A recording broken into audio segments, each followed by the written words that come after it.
آج لوگ اس بات پر پریشان ہیں اور غم و غصے کا اظہار کر رہے ہیں کہ پیٹرول مہنگا ہو گیا ہے، مگر قصوروار کون ہے؟ دیکھیں، پیٹرول مہنگا ہو تو کبھی ڈیزل مہنگا، تو کبھی دیگر اشیاء خوردنوش کا مہنگا ہونا، اور اس کو کسی ایک پارٹی کی حکومت سے جوڑنا یہ بالکل غلط بات ہے۔ یہ جتنی بھی حکومتیں ہیں، ہر ایک حکومت آتی ہیں اور ہر ایک حکومت یہی نعرہ لگاتی ہے کہ اگر ہمیں حکومت ملی، اقتدار ملا، تو ہم مہنگائی کا خاتمہ کر دیں گے، غربت کا خاتمہ کر دیں گے۔ مگر افسوس، صد افسوس کہ ہر پارٹی آتی ہے، جب برسری اقتدار ہوتی ہے اور کسی بھی پارٹی کا صدر یا وزیر اعظم بن جاتا ہے، تو پھر مہنگائی مزید بڑھ جاتی ہے۔ غربت کے خاتمے کے بجائے غربت مزید زیادہ ہو جاتی ہے، ملک کی حالت ابتر ہو جاتی ہے۔ کبھی ڈیزل مہنگا ہو جاتا ہے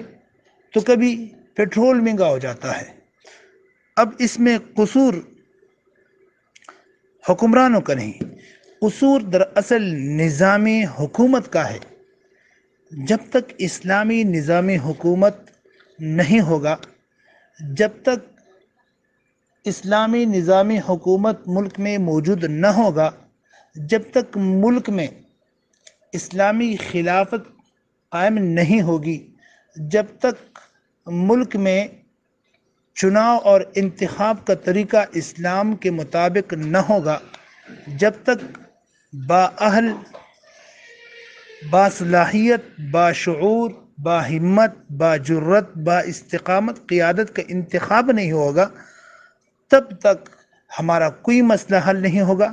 تب تک حکومتیں بدلنے سے کچھ نہیں ہوگا، تب تک چہرے بدلنے سے مہنگائی کا ہرگز خاتمہ نہیں ہوگا۔ اگر ہم نے مہنگائی کا خاتمہ کرنا ہو، اگر ہم چاہیں کہ ہمارے ملک آگے جائیں، اگر ہم یہ چاہتے ہیں کہ پاکستان اقوام عالم کے سب میں جا کھڑا ہو، اگر ہم یہ چاہتے ہیں،